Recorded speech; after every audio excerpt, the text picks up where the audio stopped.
Leave भी अब बड़ा हो चुका था मगर वो अब भी बोल नहीं सकता था। शाम को लीव अपने दोस्त से मिलने जाता है जिसका नाम नादिरा था। वो इसके लिए एक तोहफा लाई थी जिसे वो खोलता है तो इसमें एक मोबाइल फोन था। वो कहती है कि ये तोहफा इसलिए दिया गया है कि हम मैसेज पर एक दूसरे से बात कर सकें क्योंकि लीव बोल नहीं सकता था। इतनी टेक्नोलॉजी के दौर में भी लीव इन चीजों से बहुत दूर था। वो ये भी नहीं जानता था कि मोबाइल फोन को सही तरीके से कैसे चलाया जाए। इसकी दोस्त नादरा इसे फोन चलाने का तरीका भी सिखाती है। वो दोनों एक क्लब में जाते हैं। वो दोनों यहाँ काम करते थे। लीव यहाँ बारटेंडर था इसलिए नादरा वहाँ वेटरेस का काम करती थी। वहाँ दो आदमी नादिरा को छेड़ना शुरू कर देते हैं। वो इससे गलत तरीके से बात कर रहे थे। ये बात वहीं खड़ी थी। नादरा का एक दोस्त भी देख रहा था। वो इसे बाहर ले जाता है और पूछता है, क्या तुमने पैसों का बंदोबस्त कर दिया? वो कहती है कि नहीं, अभी नहीं, और मैंने लीव को अपनी पुरानी जिंदगी के बारे में नहीं बताया। ये सब करने के बाद वो दोनों दोबारा क्लब जाते हैं और नादिरा फिर से अपना काम शुरू कर देती है। लेकिन फिर वही दो आदमी आते हैं और इसके साथ दोबारा बदतमीजी शुरू कर देते हैं। इस बार लीव ने इन दोनों को देखा तो वो इनमें से एक को बाथरूम में ले जाकर मारना शुरू कर देता है। नादिरा ने लीव को समझाया, आपके गुस्से से हमारी नौकरी जा सकती है। इसके बाद बार गार्ड्स ने इन दोनों अफराद को भी वहां से हटा दिया था। अब नादिरा को एक शख्स का फोन आया जो इसे एक जगह का पता बता रहा था जो इसने हाथ पर लिखना शुरू कर दिया था। लेकिन फिर लीव इसे अपनी छोटी सी डायरी देता है। नादिरा इस पर इस जगह का पता लिखती है। जब लीव रात को अपने घर में सो रहा था तो इसे बाहर से किसी के रोने की आवाज आती है। जाकर देखा तो नादिरा बाहर जमीन पर बैठी रो रही थी। वो कहती है, लीव, मुझे आपको एक ऐसी बात बतानी है जो बहुत अहम है।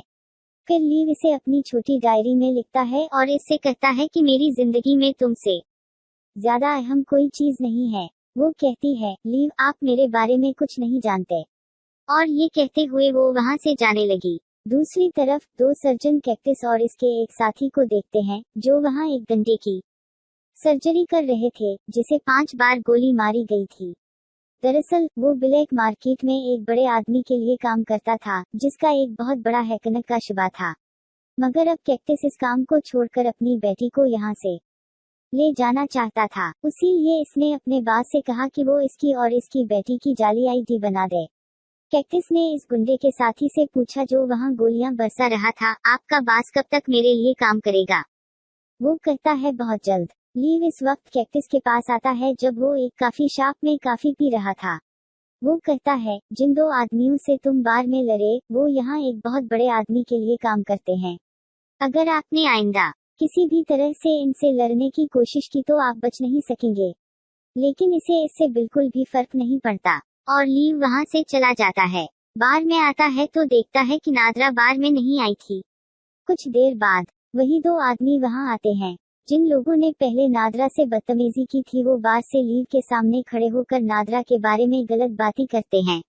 लीव को इनकी बातों पर बहुत गुस्सा आया। वो शराब की बोतल इनके मीना पर मारता है। उसी दौरान एक वेटरेस को लीव का एक गोशा मिलता है जिसकी वजह से वो बेहोश हो गई। इसकी वजह से लीव का बास इसे नौकरी से भी निकाल देता है।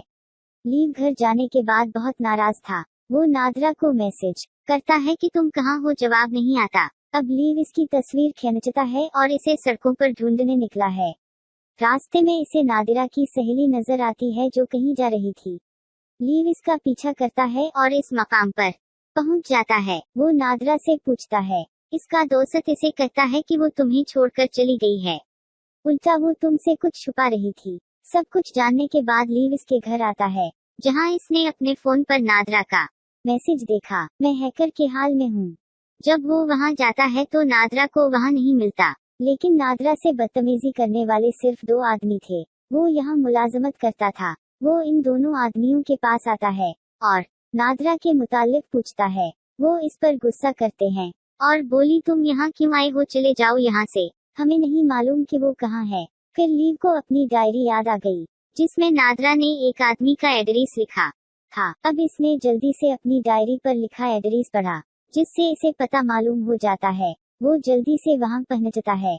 जब वो जाता है और दरवाजे की घंटी बजाई जाती है, फिर एक आदमी ने दरवाजा खोला जिसकी शक्ल कुछ अजीब सी थी। जैसे ही लीव जाता है वो अपने घर में लड़कियों की बहुत सी तस्वीरें देखता है। वो शख्स जो दीवार पर था, वो शख्स कहता है ये सब लड़कियां हैं जो अब तक मेरे साथ थे।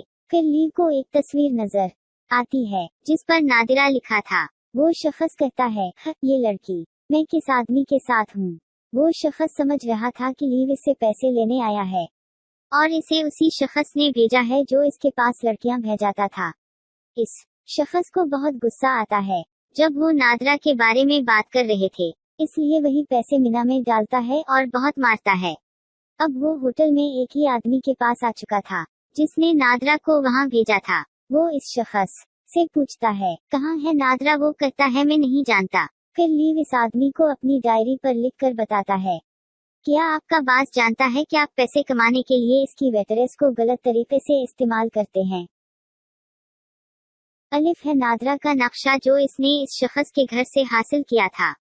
अब वो शख्स खौफजदा था। वो वहीं बैठा और गार्ड को बताता है इस आदमी को निकालो, वो एक अरसे से मुझे परेशान कर रहा है। और अब भी लीव नादिरा के बारे में कुछ नहीं बताता। लीव ने इस शख्स की तरफ से दी गई रकम इसके मीना पर फेंकी और वहां से चला गया। वो अब स्विमिंग पूल में जाता है और बहुत चीखते हैं क्योंकि वो फकरमंद था। इसे मालूम नहीं था कि नादिरा कहाँ है। लीव को एक आइडिया मिलता है।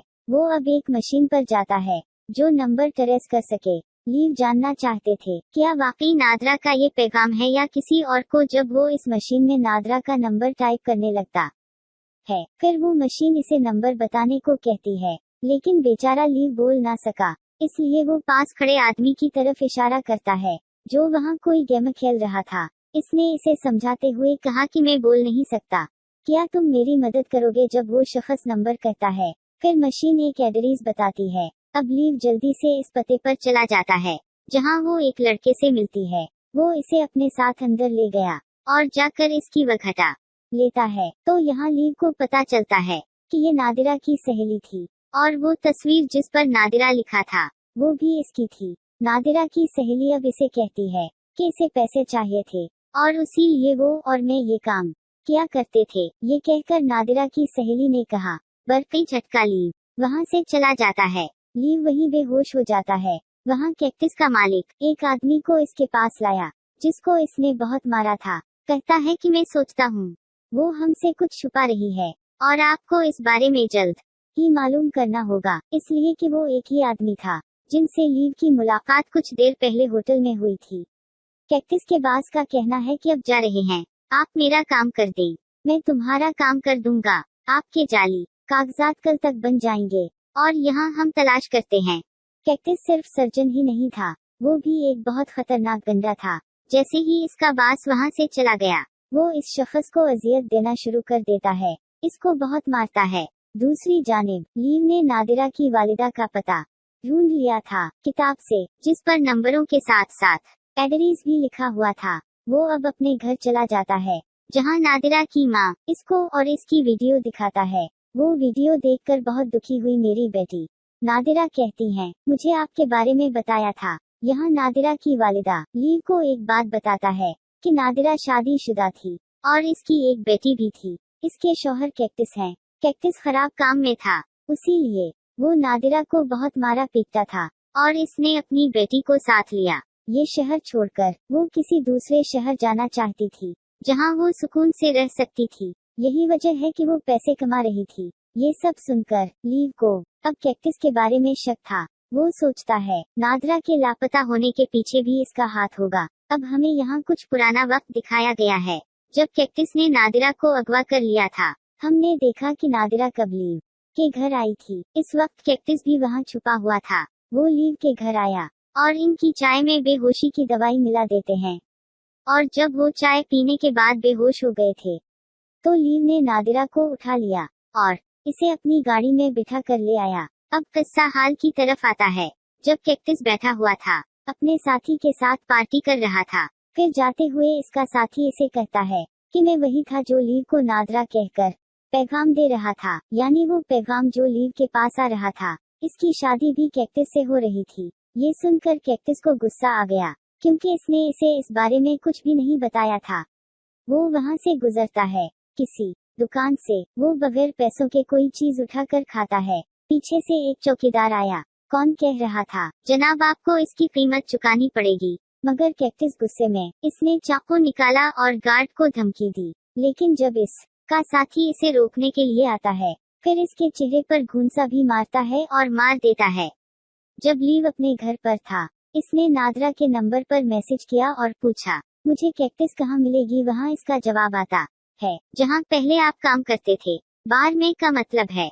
कैक्टस के साथी ने लीव के पैगाम का जवाब दिया। वो एक बहुत बड़ी लकड़ी की छड़ी के साथ बार की तरफ जाता है, जहाँ वो सबसे पहले बाहर खड़े मुहाफिजों को मारता है, फिर अंदर जाता है और सबको मार डालता है, और आखिरकार इसने बास के सर में एक मुजस्समा उठाया और इसे जोर से मारा, जिसकी वजह से वो जख्मी हो गए। लीव ने यहाँ से कैक्टस के तमाम आईडीज और कागजात ले लिए थे। दूसरी तरफ कैक्टस भी अपनी बेटी के साथ बार में आ रही थी, इसलिए कि इसे अपने जाली कागजात लेने थे। जब वो वहाँ आता है और देखता है, फिर वो फकरमंद हो जाता है, क्योंकि तमाम लोग जख्मी हो गए थे।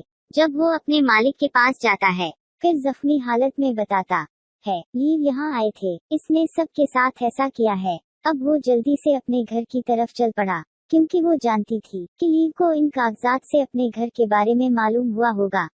रास्ते में वो अपने साथी को भी बुलाता है कि वो अपने घर जल्दी पहुंच जाए। दूसरी तरफ लीव कैक्टस के घर पहुंचता है और तहखाने में जाता है, जहां वो सबसे पहले इस शख्स को आजाद करता है, जिसे कैक्टस ने अपने बास के हुक्म पर कैद किया था। यहाँ कैक्टस भी इसके घर तक पहुंच जाता है, जहां वो पहले अपनी बेटी से कहता है कि वो एक कमरे में छुप जाए और दरवाजा बाहर से बंद कर देता है। इसके बाद वो अपनी तेज धार चाकू लेकर तहखाने में जाता है। तहखाने के अंदर लीव एक लकड़ी के दरवाजे के करीब पहुंच, जो बंद कर दिया गया था। कैक्टस आता है और इस आदमी को मार डालता है। सबसे पहले जिसे लीव ने आजाद किया, वो लीव के पास आया और इसके गले से चाबियां निकालकर इसकी तरफ फेंकता है, जो लकड़ी के उसी दरवाजे का था। वो कहता है कि जाओ वो दरवाजा खोलो, आपके लिए कोई खास बात है। जब वो खोलकर अंदर चला जाता है, फिर सबसे पहले लीव फर्ज को खोलता है, मगर वहाँ कुछ नहीं था। जब वो थोड़ा सा आगे जाता है, इसके बाद प्लास्टिक के थैले में नादरा की लाश पड़ी थी, जो कैक्टस के हाथों मारा गया था। लीव इसे देखकर टूट जाता है। वो इसकी लाश को उठाकर बाहर ले जाता है। फिर कैक्टस ने अपना रास्ता रोक लिया और लीव को भी मारने की कोशिश कर रहे थे। फिर वो नादिरा की लाश को एक तरफ रखता है और कैक्टस के सामने खड़ा हो जाता है। यहाँ कैक्टस लीव को पूरी हकीकत बताता है। वो कहता है, मैंने नादिरा को तुम्हारे घर से अगवा किया था। मैंने इसे एक प्लास्टिक के थैले में बंद कर दिया, जिसकी वजह से इसकी सांसें अखरने लगी। मैंने इसे बहुत बुरी तरह मारा था, क्योंकि वो मेरी बेटी को इससे दूर करना चाहती थी। अब कैक्टस ने अपनी चाकू निकाल ली और इसे भी मारने की कोशिश की, लेकिन लीव छुरी को कैक्टस की गर्दन तक पहुंचाता है, जिसकी वजह से कैक्टस की गर्दन से खून निकलना शुरू हो गया और वो धीरे धीरे मर रहा था। इसके बाद लीव ने नादरा की लाश को प्लास्टिक के थैले से बाहर निकाला और जोर से रोता है, लेकिन बेचारी लड़की आवाज बिल्कुल नहीं निकालती। वो इसे रोते हुए उठाकर बाहर ले आया। इसके अंदर इतनी हिम्मत नहीं थी कि वो चल भी सकता। वो साइड पर बैठता है और नादिरा की लाश को गोद में लेता है। फोन पर वीडियो देखकर वो अपने प्यार भरे लम्हात को याद करने लगता है। फिर कैक्टस का साथी वहाँ दिया जाता है, जो कैक्टस के घर जाकर सबसे पहले अपनी बेटी को देखता है, जिसे एक कमरे में बंद कर दिया गया था। वो तेजी से तहखाने की तरफ जाता है, जहाँ इसे कैक्टस नजर आता है, जो मर रही थी। लेकिन वो इसकी मदद करने की बजाय इसे कहता है, आपने मुझे बहुत मायूस किया, हमेशा मेरी बेइज्जती की। ये बदला लेने का वक्त है। अपनी बेटी को भी साथ ले जाता है। कैक्टस कैमरे की मदद से ये सब कुछ स्क्रीन पर देख सकता था। वो जानता था कि वो अपनी बेटी के साथ अच्छा नहीं करेगा। ये देखकर इसकी मौत हो गई। इसके बाद वो जाता है और लीव को बेहोश कर देता है और इसे अपने क्लिनिक में ले जाकर इसके गले का ऑपरेशन करता है। वो इसमें वाइस बाकस रखता है। अगली सुबह वो लीव को कार में एक पोल में ले जाता है, जहां इसके साथ कैक्टस की बेटी भी थी। वो इसे गाड़ी से निकालकर पहले बेंच पर बैठाता है, फिर वो इस तालाब पर जंगल को खोल देता है। वो इसकी आवाज में लीव से माजरत सुनना चाहता था। वो बार बार लीव से कहता है, सॉरी बोलो, तुमने मेरे दोस्त कैक्टस को मारा है। लेकिन लीव यहाँ कैक्टस के साथी को पकड़ लेते हैं और पानी में कूदता है। और इसे इस वक्त तक पकड़े रखता है जब तक वो मर ना जाए। इसके बाद लीव पानी पर आता है, जहाँ पल पर बैठी कैक्टस की बेटी लीव से सवाल कर रही थी, तुम ठीक हो लीव? वो इसे देखकर डरता है कि अगर वो पानी में गिर भी जाए। इस इशारे से वो इसे कहता है कि वो वहाँ से हट जाए, मगर वो हरकत नहीं करती। अब लीव जब वो जोर जोर से चलाता है कि दूर हो जाओ, तो लीव की आवाज पहली बार निकली। इसने भी पहली बार अपनी आवाज सुनी। अब वो तालाब पर आ चुका था, जहाँ कैक्टस की बेटी ने इसे कहा, आपकी आवाज बहुत मुज़हका फेज है। दोनों हंसने लगे। इसने कहा, मैं तुम्हें तुम्हारी दादी के पास ले जाऊंगा।